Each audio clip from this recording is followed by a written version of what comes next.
తాకట్లో ఉన్న మీ బంగారాన్ని విడిపించి ఆ రోజు ఆన్లైన్ రేటుకి కొంటాం. Sharma gold company. అందరికీ నమస్కారం. నేను Swarupa Potlapalli. Welcome to Suman TV. YouTube, Facebook, Insta social మీడియాలో ఏది ఓపెన్ చేసినా కానీ ఇన్ఫ్లుయెన్సర్స్ వీడియోస్ విపరీతంగా కనిపిస్తున్నాయి. ముఖ్యంగా శ్రావణ మాసం పూజలు, వరలక్ష్మి వ్రతం, నోములు, వ్రతాలకి సంబంధించి ఇష్టారాజ్యంగా వీడియోస్ని వైరల్ చేసేస్తున్నారు. తమ వీడియోలు ఎక్కువగా జనాల్లోకి వెళ్ళాలి అనే ఉద్దేశంతో ఈ ఇన్ఫ్లుయెన్సర్స్ సంప్రదాయాలను తొంగలో తొక్కుతూ ఉన్నారు. ప్రస్తుతం నాతో పాటు ఉన్నారు ప్రముఖ జ్యోతిష్యులు నందిబట్ల శ్రీహరి శర్మ గారు. ఆయనతో మాట్లాడి ఈ సెలబ్రిటీస్ చేస్తున్న విధానాలు అవి ప్రేక్షకుల మీద, వారిని ఫాలో అయ్యే వారి మీద ఎలాంటి ప్రభావం చూపిస్తాయో తెలుసుకుందాం. నమస్తే శర్మ గారు. వాగర్థావివ సంపృక్తౌ వాగర్థ ప్రతిపత్తయే జగతః పితరౌ వందే పార్వతీ పరమేశ్వరౌ ఆదిత్యాయ చ సోమాయ మంగళాయ బుధాయ చ గురుశుక్రశనిభ్యశ్చ రాహవే కేతవే నమః. శృంగేరి పీఠాధిపతులకి, కంచి పీఠాధిపతులకి నమస్కారములు తెలియజేసుకుంటూ కార్యక్రమాన్ని ప్రారంభిద్దాం. గురువుగారు, మీరు కూడా చూస్తూ ఉన్నారు కదా, శ్రావణ మాసం అనగానే ఆడవాళ్ళకి ఎంత సంతోషంగా ఉంటుందో. అయితే కొంతమంది సెలబ్రిటీస్ అని చెప్పుకునే వాళ్ళు, కాస్త బిగ్ బాస్ లాంటి చోట ఫేమ్ వచ్చిన వాళ్ళు, వైరల్ అవుతున్న వీడియోస్ ఉన్నవాళ్ళు ఇష్టారాజ్యంగా పూజలు చేసేస్తున్నారు. ముఖ్యంగా పూజ శ్రద్ధగా, భక్తిగా కంటే కూడా హంగు ఆర్భాటాలతో చేస్తున్నారు. పేర్లైతే నేను ఇక్కడ చెప్పట్లేదు, మన ప్రేక్షకులందరికీ వారెవరో కూడా తెలిసిందే. అసలు శ్రావణ మాసం పూజలను, వరలక్ష్మి వ్రతాలను, నోముల్ని, వ్రతాలని ఎలా చేసుకోవాలి? అసలు మనకు శాస్త్ర ప్రకారము వరలక్ష్మి వ్రతమే అని కాదమ్మా, ఏ పూజ అయినప్పటికీ కూడా అక్కడ హంగు ఆర్భాటము అనేటువంటిది లేకుండా శాస్త్రీయమైనటువంటి విధానంలో చక్కగా చేసుకోవాలి. శాస్త్రీయమైన విధానం అన్నప్పుడు ఏంటి, ఆ పూజ చేసేటువంటి ప్రదేశము శుచిగా, శుభ్రతగా ఉండాలి. ఎత్ర శుచి తత్ర దేవతాః.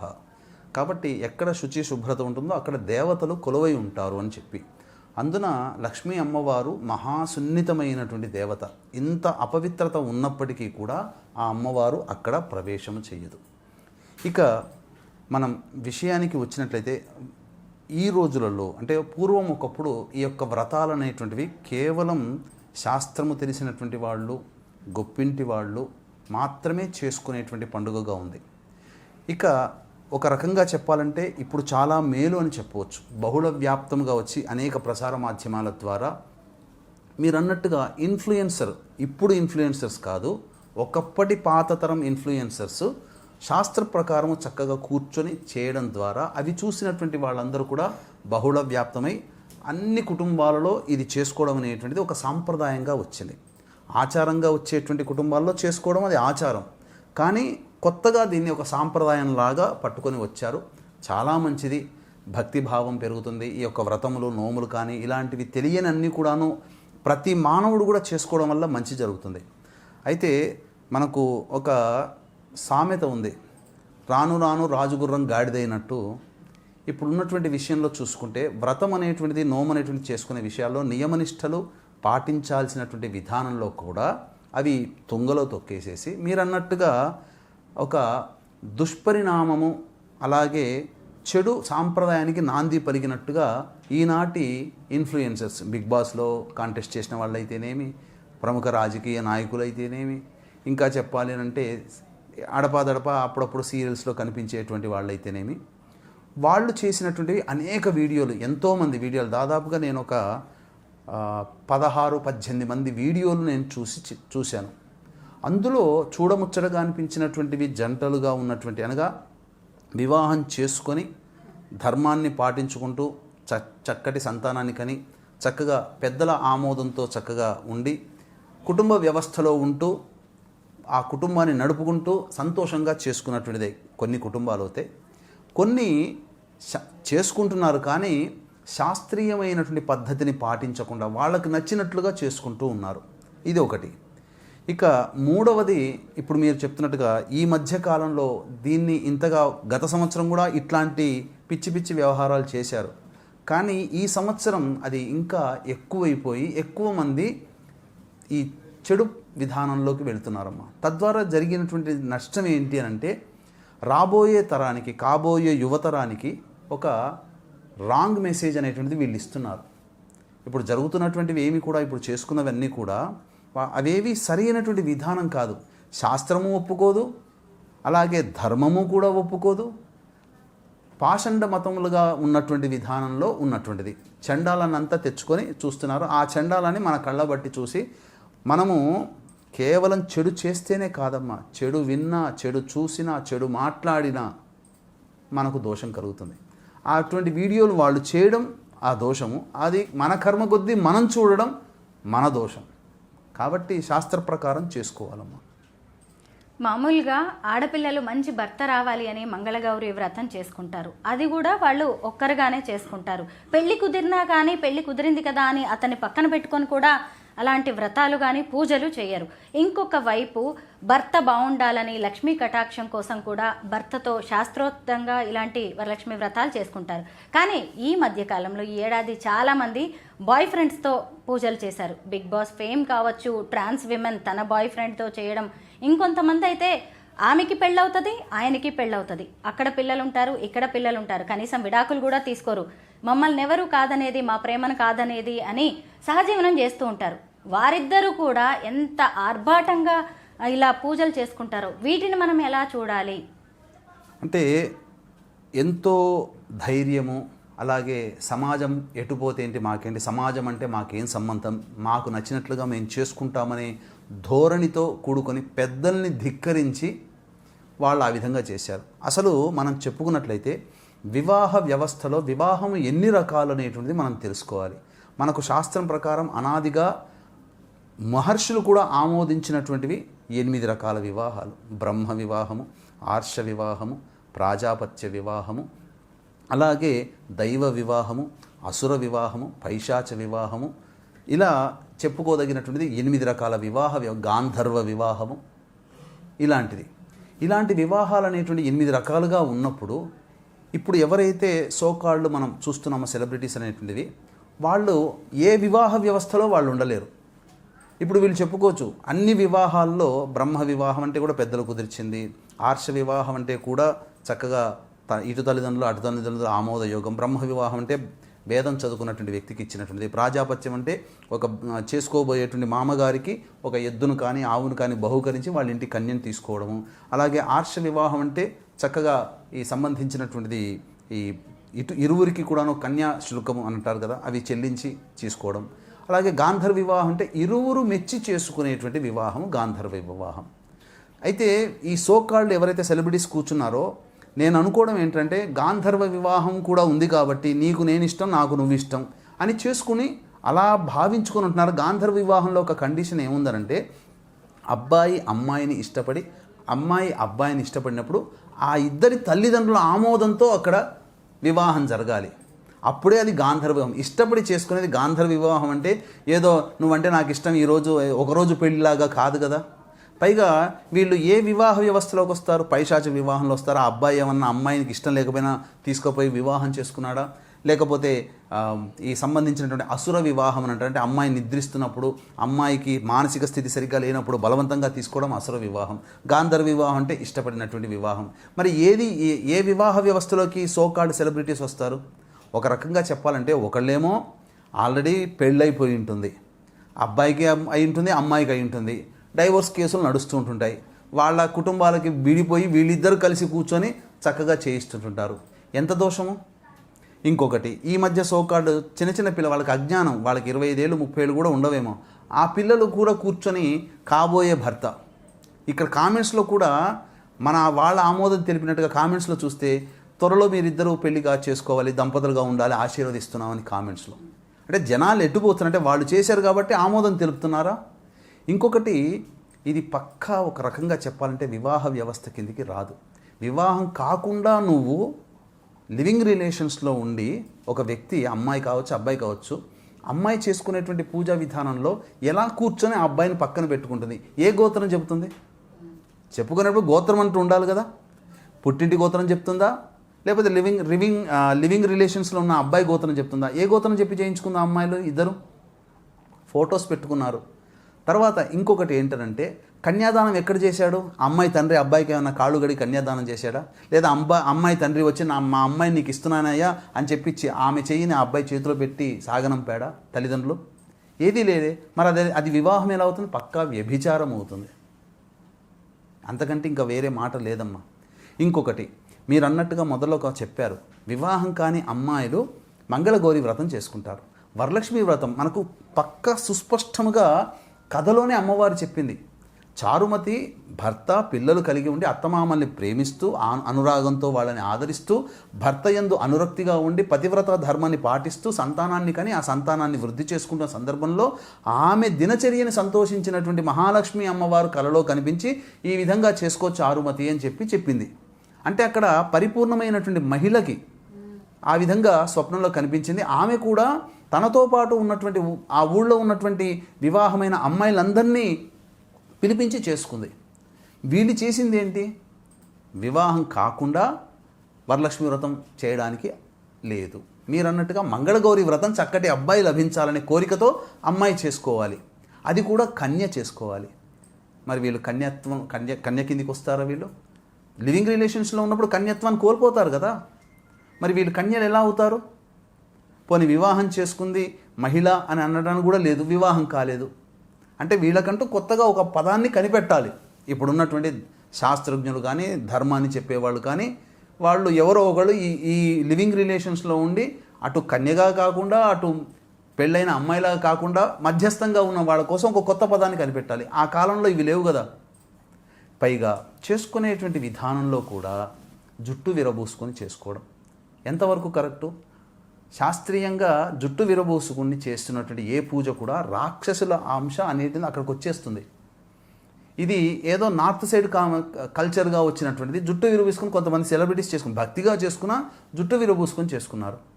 ఇంకొక అష్టదరిద్రాలకు ఇంకో దరిద్రం అన్నట్టుగా వీళ్ళు పూజ చేసుకునేటప్పుడు పెంపుడు జంతువులైన కుక్కను పక్కన పెట్టుకొని దేవుని పూజలు చేసుకున్నారు. అసలు కుక్కని ఇంట్లోకే ప్రవేశం చేయకూడదు. మనం భోజనం చేస్తున్న సందర్భంలో కుక్క చూసినా అది అశుద్ధమైపోతుంది. అది శాస్త్రంలో చెప్పబడింది, నేను చెప్పింది కాదమ్మా. ఒకసారి శాస్త్రాన్ని తిరిగేస్తే అప్పుడు తెలుస్తుంది. ఎక్కడా కూడా కుక్కలు పెంచుకున్న దాఖలాలు ఉన్నాయా? రాజులు రాణులు కూడా. ఇప్పుడు కుక్కలు ఇప్పటి వాటి కావు కదా. పాండవులకి స్వర్గారోహణంలో కుక్క వెంటాడుతూ వచ్చింది అంతవరకే, యముడి రూపంలో. మరి వాళ్ళందరూ కుక్కలను పెంచుకున్నారా? రామాయణంలో ఉందా? భాగవతంలో ఉందా? భారతంలో ఉందా? ఈ కుక్కలు ఈ మధ్యనే 20th సెంచరీలో పుట్టాయా విశ్వాసంగా ఉండడానికి? ఏ యుగాల నుంచి ఉంది కదా. ఎందుకు కుక్కను దూరంగా పెట్టంటే శాస్త్ర ప్రకారం అది సంబంధము కాదు, పవిత్రత కోల్పోతారు. అన్నిటికంటే ముఖ్యంగా ఏంటంటే ఆ చక్కగా ఒళ్ళో పెట్టుకొని అమ్మవారి పూజలు చేస్తుంది ఆ అమ్మాయి కుక్కలతో పెట్టుకొని. ఏంటా పిచ్చి, ఎంత దరిద్రము. పోనీ ఇంకొకటి, ఈ చారుమతి అనేటువంటి కథ ద్వారానే మనం అన్నీ తెలుసుకుందాం. ఏంటి అనంటే వాయనం ఇచ్చేటప్పుడు చక్కగా ముత్తైదు యొక్క ఆశీర్వచనం తీసుకోవాలి. ఎవరికి ఇచ్చిందండి ఆవిడ? చాలామంది చూశాను, చిన్న చిన్న పిల్లలు. వాళ్ళకి వాయనం ఇవ్వడం ఏంటండి? వాయనం అనేటువంటిది వివాహమైన ఉన్నటువంటి మహిళకి ఇవ్వాలి, ముత్తైదులకు ఇవ్వాలి. వీళ్ళకి పిలిపించి వాయనం ఇవ్వడం ఏంటి అంటే ఏదో అలంకరణ చేసి ఏదో మీరు అన్నట్టుగా హంగు ఆర్భాటాలతో కేవలం ధనపరమైనటువంటి వాంఛతో లేదా నేను చేసుకుంటున్నాను మీరు కూడా ఈ బాటలో నడవండి అని చెప్పి 10 మంది పిల్లల్ని చెడగొట్టడానికి చేస్తున్నారు. సమాజాన్ని భ్రష్టు పట్టించడానికి ఈ రకమైనటువంటి పాడు పద్ధతుల్ని పాటిస్తున్నారు. అసలు ఆమోదం చేయకూడదు. ఎప్పుడైతే ఇలా వైరల్ అయిందో ఆ అమ్మాయి తన ఇష్టాల నుంచి ఆ ఫోటోలన్నీ తీసేసింది. మిగతా వాళ్ళు ఊరుకుంటారా? డౌన్లోడ్ పెట్టుకొని ఇలా చేసుకున్నారు అలా చేసుకున్నారు అని చెప్పి వైరల్ చేశారు. కానీ ఆమె ఇన్స్టాలో అసలు ఆ ఫోటోలే లేవు తీసి చూస్తే. కాబట్టి ఇది సరైనటువంటి చర్య అయితే కాదమ్మా. ముఖ్యంగా చెప్పాలి అంటే ఈ వరలక్ష్మి వ్రతాన్ని ఎందుకు చేస్తాము? లక్ష్మీ అమ్మవారి యొక్క అనుగ్రహం కలగడం. లక్ష్మి అంటే కేవలం డబ్బనే కాదమ్మా. నవగ్రహాల్లో శుక్రుడికి అధిష్టాన దేవత ఎవరు? లక్ష్మీదేవి. ఈ లక్ష్మీదేవి యొక్క అనుగ్రహం కలగడం వల్ల శుక్రుడి యొక్క అనుగ్రహం కలుగుతుంది. శుక్రుడి అనుగ్రహం కలిగితే ఏమవుతుంది? వైభవోపేతమైనటువంటి జీవితం అంటే కార్లు తిరగడము, మిద్దెల్లో ఉండడము, ఆనందకరంగా జీవించడం, ఎక్కడ కూర్చున్నా చల్లటి వాతావరణంలో ఉండడం, సోఫిస్టికేటెడ్ లైఫ్ని లీడ్ చేయడానికి ఉపయోగపడుతుంది ఆ యొక్క శుక్రగ్రహం యొక్క ప్రభావం. ఇంకా శుక్రుడు ఏం చేస్తాడు? ఆ శుక్రుడు చక్కటి వివాహాన్ని కలగచేస్తాడు. వివాహం కావలసిన వాళ్ళు శుక్రుని యొక్క అనుగ్రహం పొందాలి కాబట్టి చక్కటి దాంపత్యాన్ని ఇస్తాడు. ఇలా చేసుకోవడం వల్ల అమ్మవారికి ఆగ్రహం కలిగినందువల్ల వాళ్ళకి భవిష్యత్తులో జరిగే నష్టాలు ఏంటో తెలుసమ్మా. ఏదైతే వాళ్ళు సంపద ఉందో ఆ సంపద కోల్పోతారు. రేపొద్దున మనం ఇలాగే సోకాల్డ్ వాళ్ళు చేసుకున్నారు కదా, మాకు తెలియకుండా ఇతని వ్యక్తిత్వం తెలియకుండా నేను దగ్గరయ్యాను, ఇప్పుడు నేను బాధపడుతున్నాను, నేను అన్నీ తెలుసుకున్నాను, మమ్మీ డాడీ ప్లీజ్ నువ్వు నన్ను ఆదరించు అని చెప్పే రోజులు కూడా వస్తాయేమో. ఎందుకంటే దౌర్భాగ్యం చేశారు కదా, మంచి విలువల్లో ఉన్నటువంటి సమాజాన్ని భ్రష్టు పట్టించారు కదా. అలాగే ధర్మ ప్రకారం శాస్త్ర ప్రకారం చేయాల్సినటువంటి పూజా విధానాన్ని తుంగలో తొక్కి ఆ విధంగా పూజ చేయడం వల్ల ఎవరికి అంటే శాస్త్రాన్ని భ్రష్టు పట్టిస్తున్నారు. సమాజానికి ఏం చెప్తున్నారు? ఇప్పుడు ఎవరైనా కానీ వచ్చిన వాళ్ళందరూ ఎవరైనా ఒక భర్తగా భార్యగా ఎవరైనా ఆమోదిస్తారా? ఎంత బైకి నవ్వుకుంటూ వచ్చినా లోపల మాత్రం వీళ్ళిద్దరూ ఇలా ఉండి చచ్చారు అని చెప్పి బాధపడతారు. దీనికన్నా హోటల్లో ఉండడం మంచిది కదమ్మా. ఇంకా చెప్పాలేనంటే సాధారణమైనటువంటి వ్యవస్థ కాదు, ఇది ఒక దుర్వ్యవస్థ. అంటే దీనికి చచ్చినట్టుగా కోర్టులు కూడా విదేశీ సంస్కృతిని ఆమోదించినట్టుగా ఒక కోర్టులో అంటే 18 ఏళ్ళు దాటిన తర్వాత ఎవరైనా కానీ ఇష్టపడవచ్చని ఒక కోర్టు తీర్పుని పెట్టుకొని ఈ దౌర్భాగ్యం. ఈ కోర్టు తీర్పులో కూడా చెప్పాలి అని అంటే ఈ సంబంధించినటువంటి ఈ కమ్యూనిజం భావాల్లో ఉన్నటువంటి వాళ్ళు మన హిందూ ధర్మాన్ని నాశనం చేయాలని కంకణం కట్టుకొని చదివించారు కొంతమంది. ఆ చదివిన వాళ్ళు ఇప్పుడు వృద్ధిలోకి వచ్చి జడ్జిల్లాగా ఉన్నటువంటి వాళ్ళు వచ్చిన తరుణంలో చూసుకొని అదును చూసి ఇట్లాంటి పిల్స్ వేయడము, వాళ్ళ చేత ఆమోదింప చేయడము, సమాజాన్ని నాశనం చేయడం. దీనివల్ల ఎన్ని కాపురాలు కూలిపోయాయమ్మా. రేపొద్దున వీళ్ళిద్దరు చేసుకుంటారు, రేపొద్దున నాకు ఇంకో వ్యక్తి నచ్చాడని చెప్పి ఆ వ్యక్తితో కూర్చొని చేసుకుంటే అప్పుడు ఈయన ఏం చేయగలుగుతాడు?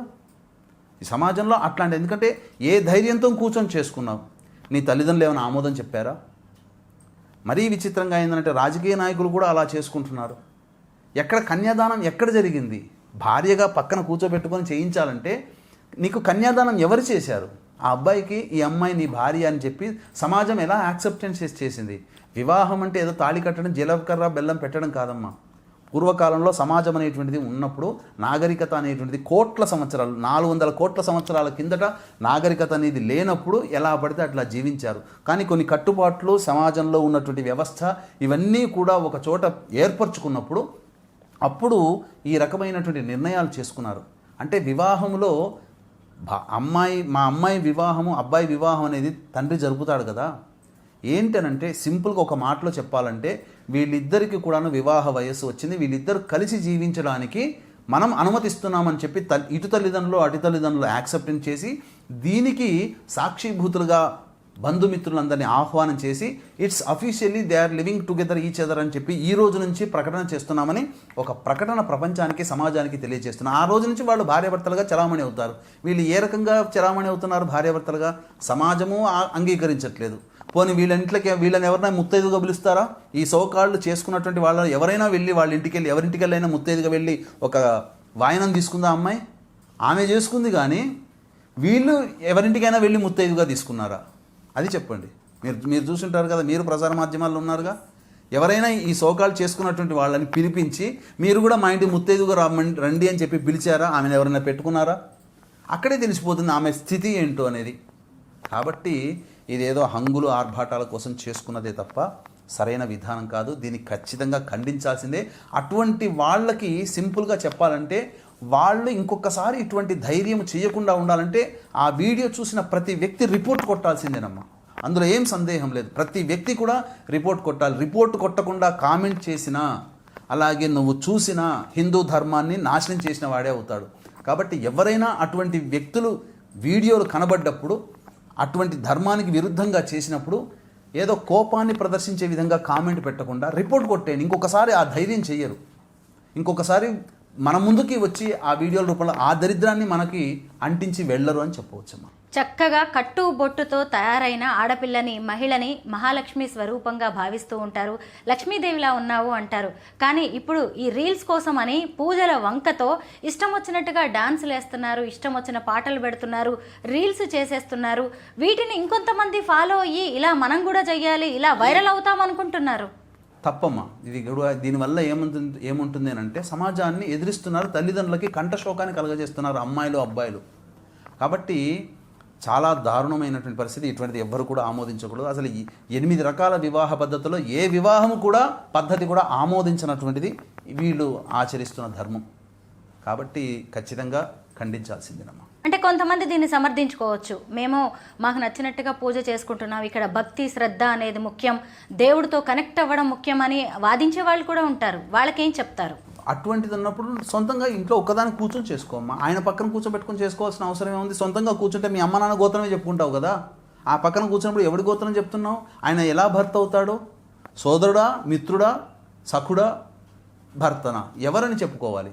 ఏ రకంగా కాదు. సఖుడు అన్నప్పుడు పూజల్లో అతని ప్రమేయం ఉండకూడదు. సోదరుడు అన్నప్పుడు కూడా అవసరం లేదు. ఇక్కడ చెప్పాల్సింది గోత్రనామాలు ఏంటి? పోని విధానంగా చేసుకున్నారు, అలంకరించుకొని ఏదో పూజ చేసి ధూపదీప నైవేద్యాలు ఇచ్చి అమ్మ తీసుకోమంటే వస్తుందా?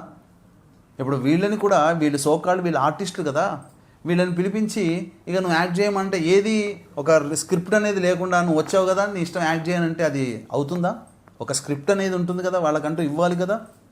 అట్లాగే నువ్వు దేవుడికి సంబంధించిన పూజా విధానం స్క్రిప్ట్ ఏముంది నీ దగ్గర? నువ్వు చేసిన విధానంలో ఎలా చేసుకున్నావు? ఏం తెలుసు?